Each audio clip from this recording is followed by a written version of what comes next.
بسم اللہ الرحمن الرحیم وہی اے صفات العدلیۃ العلم وہی صفت عدلیۃ تنکشف المعلومات عند تعلقها بها والقدرۃ وہی صفت عدلیۃ تؤثر فی المقدورات عند تعلقها بها والحیاۃ وہی صفت عدلیۃ توجب صحة العلم والقوة وہی بمعنى القدرۃ والسمع وهي صفة تتعلق بالمسموعات والبصر صفة تتعلق بالمبصرات فتدرك بهما إدراكا تاما لا على سبيل التخيل والتوهم ولا على طريق التأثر حاسة ووصول حوائج ولا يلزم من قدمهما قدم المسموعات والمبصرات كما لا يلزم من قدم العلم والقدرة قدم المعلومات والمقدورات لأنها صفات قديمة تحدث لها تعلقات بالحوادث.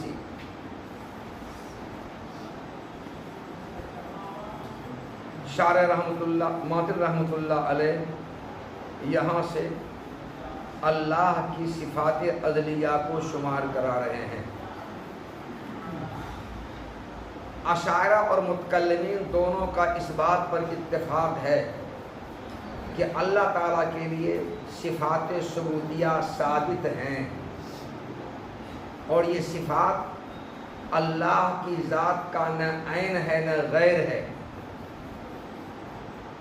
یہ صفات اللہ کے لیے ثابت ہیں اور اللہ کے وجود سے ہٹ کر کے ہیں مگر اللہ کی ذات کے مغایر نہیں ہیں اور اللہ کی ذات کا عین بھی نہیں ہے. مگر اہل سنت والجماعت اشاعرہ اور متکلمین دونوں ہیں، دونوں کے درمیان اس بات کو لے کر اختلاف ہے کہ صفات ثبوتیہ اللہ کے لیے ان کی تعداد کتنی ہے. صفات ثبوتیہ اللہ کے لیے ثابت ہیں مگر ان کی تعداد کتنی ہے. تو اشاعرہ کا یہ کہنا ہے کہ اللہ تعالیٰ کے لیے 7 صفات ثابت ہیں. صفات ثبوتیہ کی تعداد 7 ہے. کون سا؟ علم، قدرت، سمع، بصر، ارادہ، مشیت، کلام، حیات. اور ماتریدیہ کہتے ہیں کہ اللہ تعالیٰ کے لیے 8 صفات ثابت ہیں. 7 تو یہی اور 8واں تکوین اللہ تعالیٰ کے لیے 8 صفات ثابت ہیں. تو اشاعرہ اور ماتریدیہ کے درمیان صفات ثبوتیہ کی تعداد میں اختلاف ہے. اشاعرہ کہتے ہیں 7 ہی صفات اللہ کے لیے ثابت ہیں، ماتریدیہ کہتے ہیں 7 تو ہیں ہی، ان 7 کے علاوہ 8ویں صفت تکوین کی ہے. اشاعرہ تکوین کو اللہ کی حقیقی صفت نہیں مانتے ہیں بلکہ وہ کہتے ہیں اللہ کی جو قدرت صفت ہے یہی تکوین ہے. قدرت ہی کو تکوین کہتے ہیں. جب اللہ کی قدرت کا تعلق کسی شے کے ایجاد کے ساتھ ہوتا ہے تو اللہ کی قدرت کا کسی شے کے ایجاد کے ساتھ تعلق ہی تکوین کہلاتا ہے. یہ گلاس ہے، اللہ کی قدرت کا تعلق اس گلاس کے ایجاد کے ساتھ ہوگا تو اس گلاس کے ایجاد کے ساتھ اللہ کی قدرت کا تعلق ہی کو تکوین کہا جاتا ہے.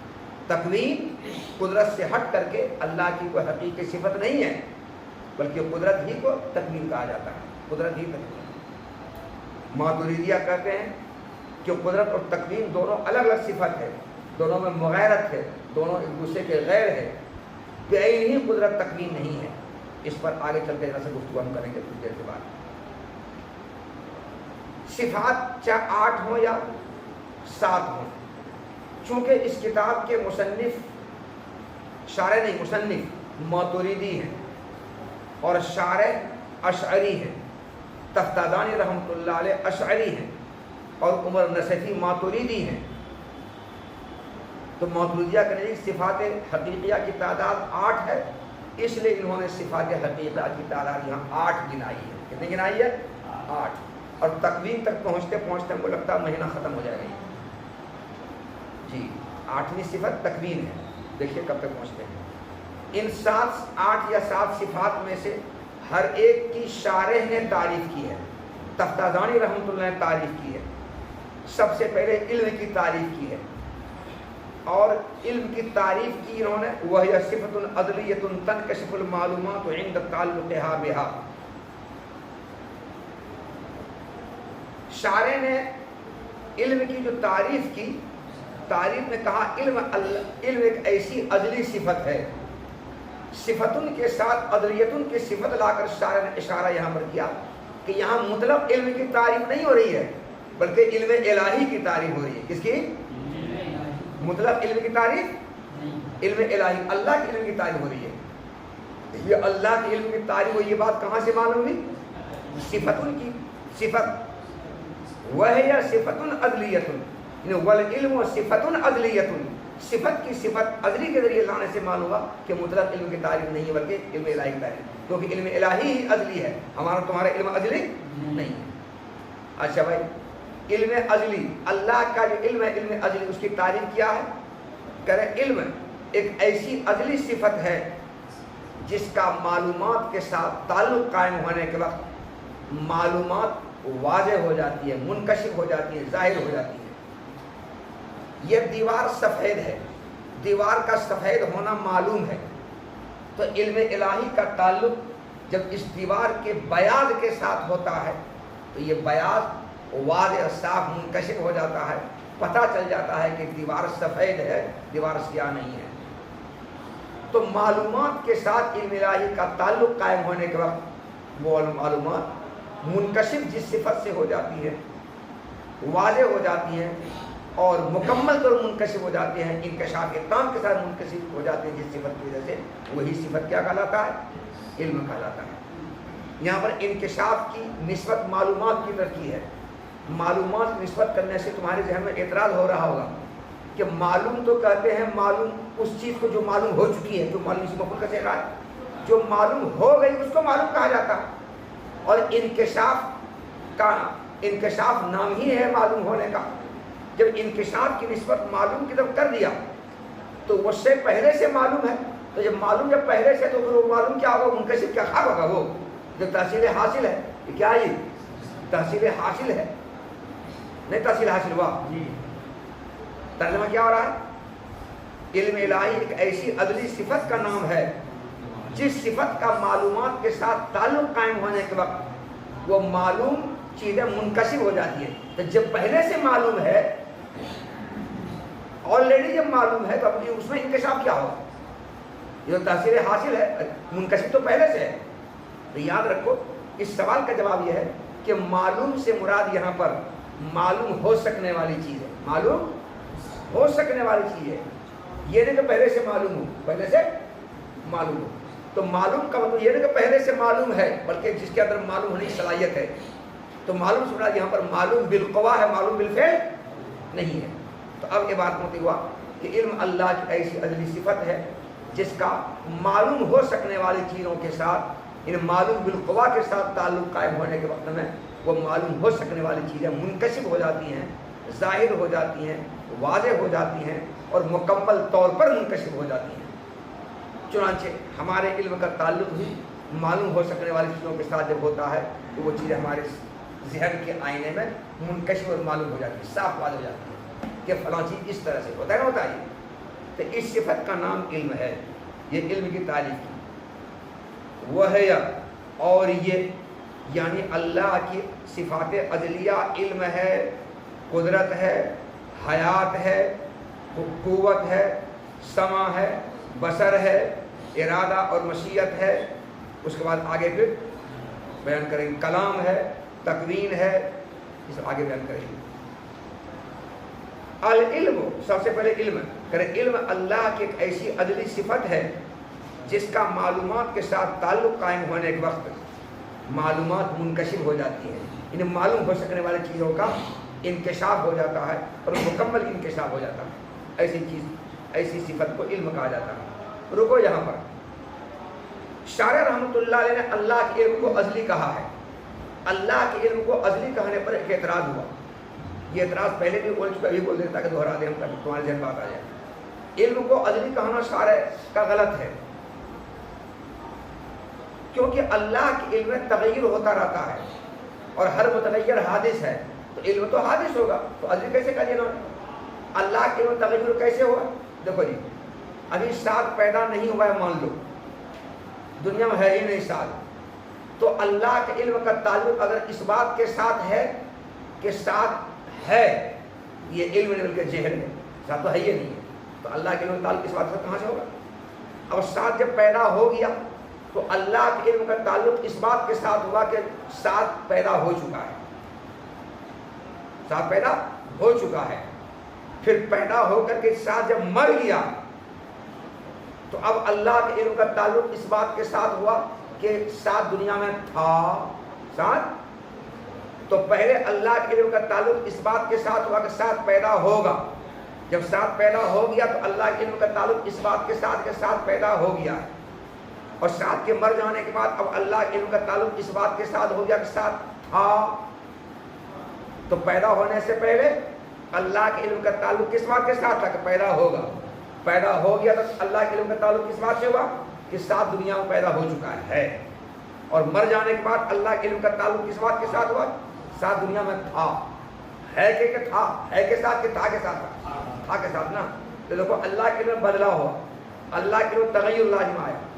اور ہر متغیر حادث ہوتا ہے، تو اللہ کا علم حادث نہ ہوا، جب حادث ہوا سائنس کو ازلی کیوں کہا ہے نا سوال، یہ سوال پہلے بھی کھڑا کیا تھا، اس کا جواب دیا تھا، تو اشارہ اہل سنت نے اس کا جواب یہ دیا ہے کہ اللہ کے علم میں تغیر لازم نہیں آ رہا ہے، بلکہ اللہ کے علم کے تعلق میں تغیر لازم آ رہا ہے، کیونکہ اللہ کے علم کا تعلق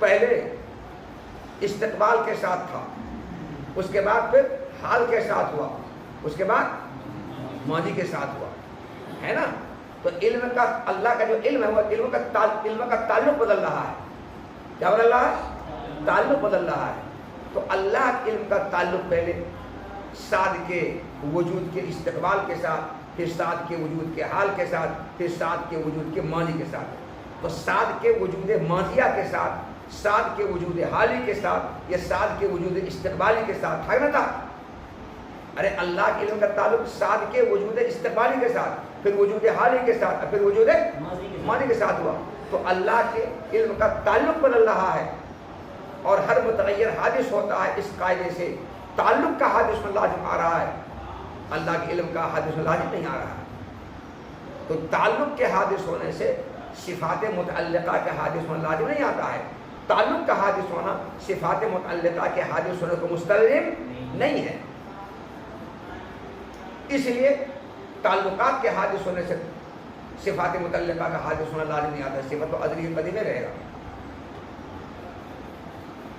جیسے مثال دیا تھا ہم نے، یہاں پر آئینہ رکھ دیا جائے، اس آئینہ کے سامنے اگر کوئی مزمل گزر جائے تو مزمل کے چہرے کا عکس یہاں نظر آئے گا، پھر افتخار گزرے گا تو افتخار کے چہرے کا عکس یہاں نظر آئے گا، گھوڑا گدھا بیل بکری سور ایک بعد دیگر گزرے گا، اس کا چہرہ اس میں عکس نظر آئے گا، تو دیکھو یہ ہر ایک گزرنے والے کے چہرے کے ساتھ آئینہ کا تعلق ہو رہا ہے، آئینہ کے ساتھ ہر ایک کے گزرنے والے کا تعلق ہو رہا ہے، لیکن گزرنے والے کا تعلق گزرنے والے کے چہرے کے ساتھ آئینہ کا تعلق ہو رہا ہے، اس تعلق یہ تعلق بدل رہا ہے، پہلے آئینہ کا تعلق اس کے چہرے کے ساتھ، اس کے چہرے کے ساتھ، اس کے چہرے کے ساتھ، اس کے چہرے کے ساتھ ہوا، تو تعلق نہ بدلا ہے، لیکن اس تعلق کے بدلنے سے آئینہ میں کوئی تبدیل لازم آئی نہ، آئینہ کی ذات بدلی ہے کہ وہ آئینہ نہیں بلکہ دوسرا آئینہ ہو گیا، نہ آئینہ کی صفت بدلی ہے کہ آئینہ پہلے صاف شفاف تھا اب آئینہ گندا ہو گیا، یا پہلے گندا تھا اب صاف ہو گیا، ایسا بھی نہیں ہے،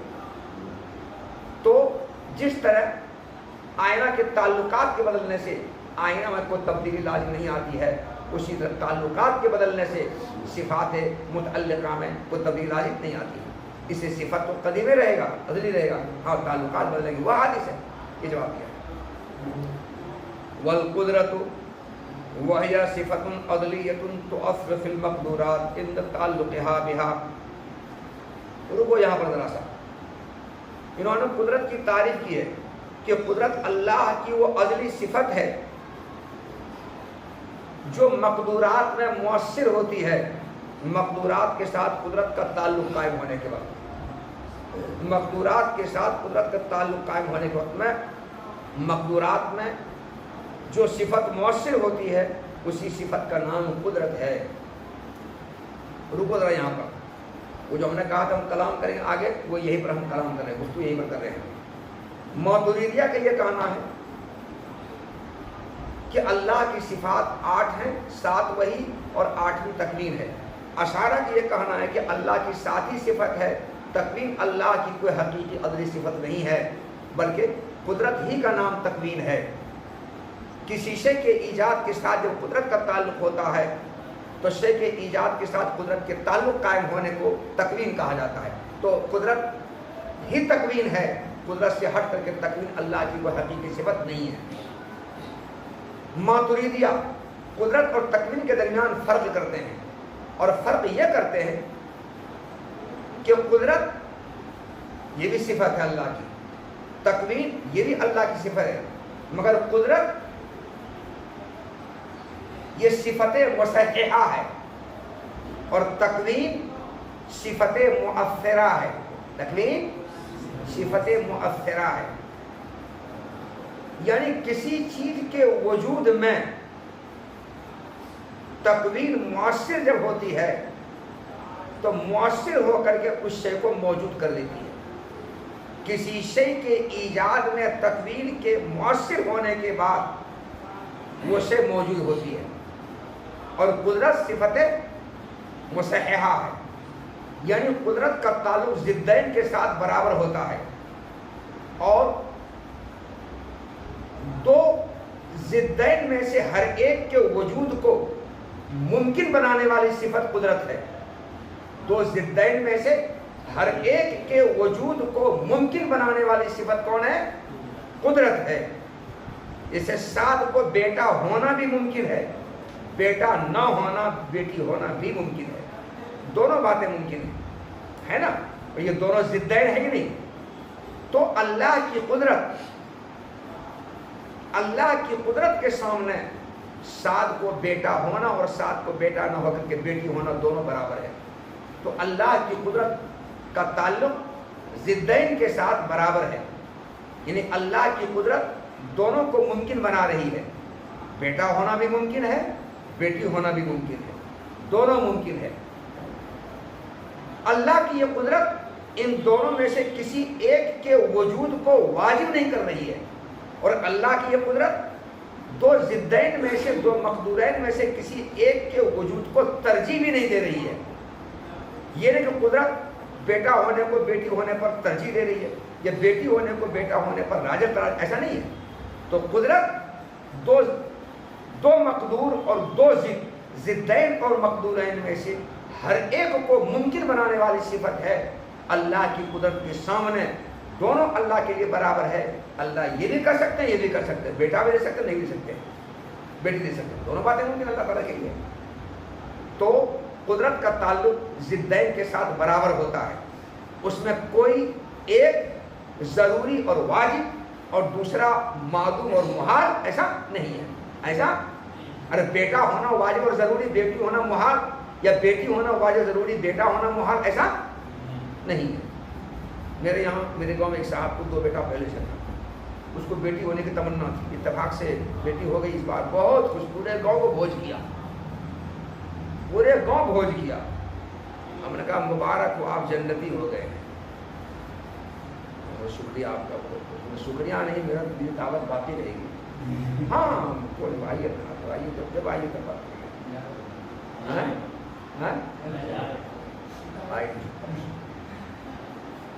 تو قدرت کا تعلق ضدین کے ساتھ برابر ہوتا ہے۔ سمجھا قدرت کا مطلب؟ ضدین اور مقدورین میں سے ہر ایک کو ممکن بناتا ہے، کسی کے وجود کو واجب اور ضروری قرار نہیں کرتا ہے، اور دوسرے کے معدوم ہونے کو، محال ہونے کو ضروری قرار نہیں دیتا ہے، بلکہ دونوں برابر ہوتا ہے۔ تو قدرت کا تعلق ضدین کے ساتھ برابر ہوتا ہے، مقدورین کے ساتھ برابر ہوتا ہے، اور دونوں کو ممکن بنانے والی صفت ہے۔ اللہ کی قدرت کے سامنے دونوں برابر، دونوں ممکن ہے، یہ بھی ممکن، یہ بھی ممکن ہے، اور دونوں برابر ہے۔ نہ کسی کا وجود ضروری اور کسی کا عدم محال، نہ اس کا عدم ضروری اس کا عدم محال، ایسا کچھ نہیں، دونوں اللہ کے لیے برابر ہے۔ یہ قدرت، تو قدرت صفت مصححہ ہے، یعنی ضدین کو ممکن بنانے والی صفت ہے، مقدورین کو ممکن بنانے والی صفت ہے۔ اور تکوین صفت مؤثرہ ہے، یعنی کسی چیز کے ایجاد میں اثر ڈال کر اس کو موجود کر دینے والی صفت کون ہے؟ تکوین۔ تو تکوین صفت مؤثرہ ہے، کسی چیز کے وجود میں تکوین اثر ڈالتی ہے اور اثر ڈالنے کے بعد وہ چیز موجود ہو جاتی ہے۔ اور ارادہ صفت مرجحہ ہے، ارادہ مرجحہ ہے، دو مقدور میں سے کسی ایک کے وجود کو دوسرے پر ترجیح دینے والی جو صفت ہے اس صفت کا نام ارادہ ہے، جیسے آگے چل کے بتائیں گے۔ دو مقدور میں سے ایک کے وجود کو دوسرے پر ترجیح دینے والی صفت کا نام ارادہ ہے، اسی کا نام مشیت ہے۔ ارادہ مشیت دونوں مترادف ہیں، تو ارادہ صفت مرجحہ ہے، مقدورین میں سے کسی ایک کو دوسرے پر ترجیح دینے والی صفت ہے۔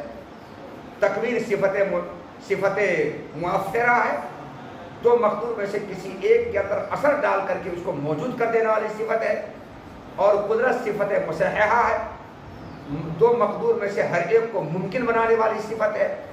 جب ان تینوں کے درمیان اس طرح سے فرق ہوا تو اشاعرہ کا قدرت کو صفت مؤثرہ قرار دینا یہ صحیح نہیں ہے۔ صفت مؤثرہ تو تکوین ہے اور قدرت کو صفت مؤثرہ قرار دینا درست نہیں ہے، قدرت تو صفت مصححہ ہے، صفت مصححہ ہے۔ لیکن چونکہ اشاعرہ قدرت کو عین تکوین قرار دیتے ہیں اور تکوین کو عین قدرت قرار دیتے ہیں، اس لیے قدرت کی تعریف انہوں نے صفت تؤثروں سے کی ہے، حالانکہ صفت تؤثر نہیں کرنا چاہیے، صفت تصححوں سے کرنا چاہیے۔ قدرت کی تعریف کیسے کرنی چاہیے؟ صفت تصححوں سے کرنا چاہیے، کیونکہ قدرت صفت مصححہ ہے، لیکن انہوں نے قدرت کی تعریف صفت تؤثروں سے کر کے اس بات اشارہ کیا کہ قدرت ان کے لیے صفت مؤثرہ ہے، ان قدرت تکوین ہے، عین تکوین ہے۔ تو چونکہ شارح اشعری ہیں اس لیے انہوں نے قدرت کی تعریف تؤثروں سے کی، جو تؤثر یہاں بالکل نہیں لانا چاہیے، تؤثر ہونا چاہیے کس کے ساتھ؟ تکوین کے ساتھ، کیونکہ تکوین صفت مؤثرہ ہوتی ہے۔ بہرحال انہوں نے قدرت کی تعریف کی کہ قدرت اللہ تعالیٰ کی وہ حقیقی ازلی صفت ہے جو مقدورات میں مؤثر ہوتی ہے، یہ مقدورات کے وجود میں مؤثر ہوتی ہے۔ حالانکہ مقدورات کے وجود میں مؤثر قدرت نہیں ہوتی ہے، مقدورات کے وجود میں مؤثر تکوین ہوتی ہے، تو تکوین صفت مؤثرہ ہے۔ مگر شارح چونکہ اشعری ہیں، انہوں نے اپنے مسلک، اپنے عقیدہ، اپنے نظریہ کے مطابق یہ بات تعریف کی ہے۔ انہوں نے کہا کہ قدرت وہ صفت مؤثرہ ہے جو مقدورات کے اندر مؤثر ہوتی ہے، یعنی مقدورات میں اثر ڈال کر اس کو عدم سے وجود میں لے آتی ہے، مقدورات میں اثر ڈال کر اس کو عدم سے وجود میں لے آتی ہے۔ تو عدم سے وجود میں لانے والی صفت اثر ڈال کر یہ تکوین ہوتی ہے، قدرت نہیں ہوتی ہے۔ مگر یہ اشعری ہیں اس لیے انہوں نے اپنے عقیدہ، اپنے نظریہ کے مطابق تعریف کی ہے۔ تو قدرت کا مقدورات کے ساتھ جب تعلق قائم ہوتا ہے تو تعلق قائم ہونے کے وقت میں مقدورات میں اثر ڈال کر اس کو موجود کر دیتی ہے قدرت، یہ تعریف کی ہے اشاعرہ نے اپنے حساب سے، ورنہ یہ تعریف قدرت کی نہیں ہے، یہ تعریف تکوین کی ہے۔ والقدرت، اور قدرت دوسری صفت قدرت ہے، اور قدرت اللہ کی ایسی ازلی صفت ہے جو مقدورات میں مؤثر ہوتی ہے اور مؤثر ہو کر کے اس کو وجود بخش دیتی ہے۔ کب مؤثر ہوتی ہے؟ مقدورات کے ساتھ قدرت کا تعلق قائم ہونے کے وقت۔ تیسری صفت والحیات، وہی صفت عدلیۃ توجب صحت العلم، اللہ کی ایک صفت حیات بھی ہے، لا الہ الا هو الحی القیوم، حیات اللہ کی صفت ہے۔ حیات کی تعریف، حیات اللہ کی ایسی حقیقی عدلی صفت ہے جو علم کے امکان کا سبب بنتی ہے۔ اور زندگی رہے گی تب نہ علم حاصل آدمی کو ہوگا، مرنے کے بعد علم حاصل ہوتا ہے؟ کوئی مر جائے تو اس کو علم حاصل ہوگا؟ تو علم کا حصول کا امکان تو زندگی سے نہ ہوتا ہے، مرنے کے بعد علم کے حصول کا امکان نہیں رہتا ہے۔ تو کہتے ہیں علم حیات ایسی عدلی صفت ہے جو علم کے امکان کا سبب ہوتا ہے۔ اور حیات، تیسری صفت حیات ہے، اور یہ اللہ کی ایسی عدلی صفت ہے جو علم کے امکان کا سبب ہوتی ہے، علم حاصل ممکن ہوتا ہے۔ والقوت وہی بمعنى قدرت، اور قوت قدرت ہی کے معنی میں ہے، وہ قوت اور قدرت دونوں مترادف، دونوں ایک ہی ہے، کوئی تعریف کر چکے ہیں۔ والسمع وہی صفت تتعلق بالمسموعات، والبصر صفت تتعلق بالمبصرات فتدرک بہما ادراکا تاما. سما یہ بھی اللہ کی صفت ہے. جب سما کا تعلق مسموعات کے ساتھ ہوتا ہے اور بصر کا تعلق مبصرات کے ساتھ ہوتا ہے. یہ دیوار کا بیاض مبصر ہے نا, یہ دیوار کا بیاض یہ سب کے سب مبصر ہے, پورا کمرہ بیاض یہ مبصر ہمارا ہے. اور مسموعات اصوات ہوتے ہیں. مسموعات کون ہوتے ہیں؟ اصوات ہوتے ہیں. تو جب اللہ کی صفت سما کا تعلق مسموعات کے ساتھ ہوتا ہے یا اللہ کی صفت بصر کا تعلق مبصرات کے ساتھ ہوتا ہے تو تعلق قائم ہونے وقت میں مبصرات اور مسموعات کا مکمل ادراک ہو جاتا ہے. کیسے مکمل ادراک ہو جاتا ہے؟ ارے ہمارے پاس صفت سما ہے, باہر میں کوئی بول رہا ہے تو بولنے کے بعد اس مسموع کے ساتھ ہمارے صفت سما کا جب تعلق ہو گیا تو تعلق ہونے کے بعد اس مسموع کا ادراک ہم کو ہوا کہ نہیں ہوا؟ اس آواز کا ادراک ہوا کہ نہیں ہوا کہ کس حق کہ کس کی آواز ہے, کس بیوقوف کی آواز ہے, ادراک ہوا نا. اور مکمل ادراک ہو کہ اتنا ادراک اس میں کوئی شک شبہ نہیں رہا.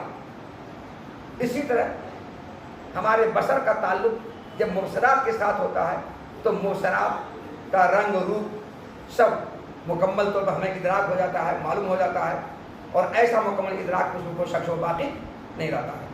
تو صفت سما اور صفت بصر کا تعلق مسموعات و مبصرات کے ساتھ جب ہوتا ہے تو اس مسموعات و مبصرات کا مکمل ادراک ہو جاتا ہے, مکمل ادراک. اسی صفت کا نام صفت سما ہے اور اسی صفت کا نام صفت بصر ہے. ایک سوال, خزانِ خیال میں جمع شدہ صورتوں کا ادراک تخیل کہلاتا ہے. کیا کہلاتا ہے؟ خزانِ خیال میں جمع شدہ صورتوں کا ادراک تخیل کہلاتا ہے. حواس سے خمسہ ظاہرہ 5 ہے, تم نے پڑھا. باطنہ بھی 5 ہے. باطنہ کا 5 ہونا پڑھا ہے کہیں کہ فلسفہ میں نہیں پڑھا ہے. الحمدللہ. حواس سے خمسہ باطنہ 5 ہیں. حصے مشترک, خیال, حافظہ, قوت متصرفہ, قوت خیالیہ, قوت حافظہ, قوت متصرفہ, قوت حصے مشترک. چارواں خیال, حافظہ, خیال, قوت خیالیہ, قوت حافظہ, قوت متصرفہ, حصے مشترک, قوت واہمہ. یہ حواس خمسہ باطنہ ہے. یہ جس طرح سے ظاہرات 5 ہیں, باطنہ بھی 5 ہیں, مگر ان باطنہ کے وجود کو متکلمین تسلیم نہیں کرتے ہیں, کیونکہ ان باطنہ کے وجود کو جن دلائل سے ثابت کرتے ہیں فلاسفہ وہ دلائل اسلامی اصولوں سے فٹ نہیں کھاتے, مطابق نہیں ہوتے ہیں. اس لیے متکلمین ان حواس خمسہ باطنہ کے وجود تسلیم کرتے ہیں. حواس خمسہ باطنہ کے وجود کو فلاسفہ تسلیم کرتے ہیں, متکلمین نہیں. ہاں متکلمین حواس خمسہ ظاہر کو تسلیم کرتے ہیں بالکل. تو انہوں نے کہا خزانِ خیال میں جمع شدہ صورتوں کا ادراک تخیل کہلاتا ہے اور غیر محسوس معنی اور کیفیات کا ادراک توہم کہلاتا ہے. کیا کہلاتا ہے؟ توہم کہلاتا ہے. یہاں پر صفت کی جو تعریف کی ہے, بصر کی جو تعریف کی ہے, اس تعریف پر اعتراض یہ ہے کہ بصر سے مبصرات کا ہمیں ادراک ہوتا اس وقت جب ہمارا حاسِ بصر کسی چیز کو دیکھ کر اس سے متاثر ہوتا ہے, اثر قبول کرتا ہے, تب ہمیں اس کا ادراک ہوتا ہے. یا خزانِ خیال میں جو جمع شدہ صورتیں ہیں ان صورتوں کا ادراک ہو کر کے ہمیں خیال آتا ہے, یا غیر محسوس معنی اور کیفیات کا جب ادراک ہوتا ہے تب ہمیں اس کا علم ہوتا ہے, ادراک ہوتا ہے. تو ہمیں مسموعات اور مبصرات کا ادراک تخیل اور توہم کے طور پر ہوتا ہے. تو کیا اللہ تعالیٰ کو بھی اپنے صفت سما اور صفت بصر کے ذریعے مبصرات اور مسموعات کا ادراک تخیل اور توہم کے طور پر ہوتا ہے؟ کہ نہیں. ہماری جو صفت سما اور ہماری صفت بصر ہے, اللہ کی صفت سما صفت بصر کو ہماری صفت سمع اور ہماری صفت بصر پر قیاس نہ کیا جائے۔ ان حیوانات کی جو صفت بصر صفت سمع ہے ان کو موصرات اور مسموعات کا جو ادراک ہوتا ہے وہ تخیل اور توہم کے طریقے پر، کیسے توہم کے طریقے پر، خیال کے طریقے پر، وہم کے طریقے پر، اور ہاتھ سے بصر یا ہاتھ سے سمع کے متصل ہونے کے طریقے پر۔ یا ہمیں مسموعات کا جو ادراک ہوتا ہے، ادراک کے لیے ضروری ہے کہ ہمارے پاس کان ہو اور کان کے اندر گہرائی ہو اور گہرائی کے اندر بچھے ہوئے پٹھے ہوں اور ان بچھے ہوئے پٹھے کے اندر باہر کی آواز جائے، تب جا کر کے وہ بچھے ہوئے پٹھے ان آوازوں کی ادراک کر لیتے ہیں۔ تو کیا اللہ مسموعات کو جو ادراک کرتے ہیں اپنے ہاتھ سے سمع کے ذریعے، تو کیا اللہ کے لیے بھی کان ہے؟ کیا اللہ تعالیٰ کے کان میں سوراخ ہے، وہ سوراخ گہرا ہے اور اس گہرے سوراخ کے پیچھے پٹھے ہیں؟ تب نہ ادراک ہوگا اب مسموعات کا۔ اور ہم محسنات کا ادراک کرتے ہیں کیسے؟ ہمارا ہاتھ سے بصر اس کو دیکھ کر متاثر ہوتا ہے۔ تو اللہ تعالیٰ کے پاس بھی ہاتھ سے بصر ہوگا، آنکھ ہوگا، اور اللہ اسے دیکھیں گے پھر متاثر ہوں گے، اور پھر اللہ تعالیٰ ادراک ہوگا محسنات کا۔ حالانکہ اللہ تعالیٰ تاثر و انفعال سے پاک ہے اور اللہ تعالیٰ اعضاء اور جوارے سے پاک ہے۔ یہ آنکھ اور کان سے اللہ پاک ہے، اور کان کے اندر سوراخ ہونے سے پاک ہے، اور اس سوراخ کے گہرے ہونے سے پاک ہے، اور اس میں پیچھے پٹھے ہونے سے پاک ہے۔ تو مسموعات اور محسنات کا ادراک تو تاثر کے طور پر ہوتا ہے، ہاتھ سے بصر کے متصل ہونے کے طریقے پر، اور باہر سے ہوا کا کان کے سوراخ کی گہرائی پہنچنے کے طور پر۔ تو کیا اللہ تعالیٰ کے لیے اعضاء اور جوارے ہیں اور کان میں سوراخ ہے اور باہر سے ہوا پہنچتی ہے تو اللہ تعالیٰ مسموعات کے ادراک ہوتا ہے؟ یا اللہ تعالیٰ ہاتھ سے بصر محسنات سے متصل ہوتے ہیں؟ تو لازم یہی آ رہا ہے جیسے ہمیں محسنات مسموعات کے ادراک ہوتے ہیں، اللہ کو بھی ہوتا ہے۔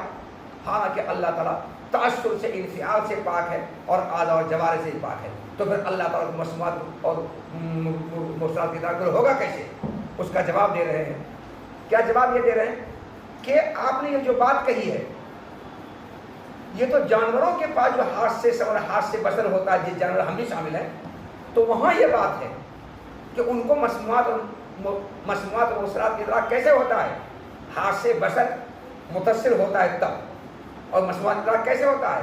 اس کے کان کے گہرائی میں بچھے پٹھے میں جب باہر کی آواز جب جاتی ہے تب وہ ادراک وہاں پر ہوتا ہے۔ مگر اللہ تعالیٰ کے ہاتھ سے سمع کو اور ہاتھ سے بصر کو جانوروں کے اندر پائے جانے والے ہاتھ سے سمع ہاتھ سے بصر پر قیاس نہ کیا جائے، قیاس نہ کیا جائے۔ تخیل اور توہم کے طریقے پر اور ہاتھ سے بصر کی متصل ہونے کے طریقے پر اور کان کے سوراخ کی گہرائی میں ہوا کے پہنچنے کے طریقے پر مسموعات و محسنات کا ادراک تو جانوروں کو ہوتا ہے۔ اللہ تعالیٰ کو جو ادراک ہوتا ہے مسموعات و محسنات کا، نہ تو تخیل توہم کے طریقے پر، نہ ہاتھ سے بصر کی متصل ہونے کے طریقے پر، اور نہ ہوا کا کان کی سوراخ کی گہرائی پہنچنے کے طریقے پر۔ اس سے اللہ تعالیٰ کے ہاتھ سے بصر ہاتھ سے سمع کو جانوروں کے، جاندار کے، حیوانات کے ہاتھ سے بصر ہاتھ سے سمع پر قیاس نہیں کیا جانا چاہیے۔ اس کے لیے کیسے ہاتھ سے بصر وہ اپنا سمجھے گا، ویسے کون سے دیشے گا۔ دیکھو، اور چوتھی صفت ہاتھ سے سمع ہے، اور یہ ایسی صفت ہے جس کا تعلق مسموعات کے ساتھ ہوتا ہے۔ اور پانچویں صفت بصر ہے، ایسی صفت اس کا تو محسنات کے ساتھ ہوتا ہے۔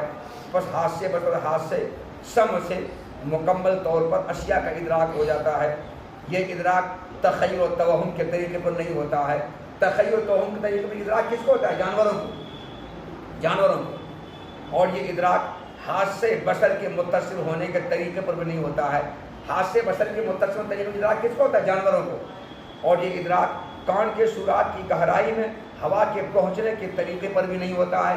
ہوا کے پہنچنے کے طریقے پر ادراک کس کو ہوتا ہے؟ جاندار کو۔ اللہ تعالیٰ کو قیاس پر نہ کیا جائے۔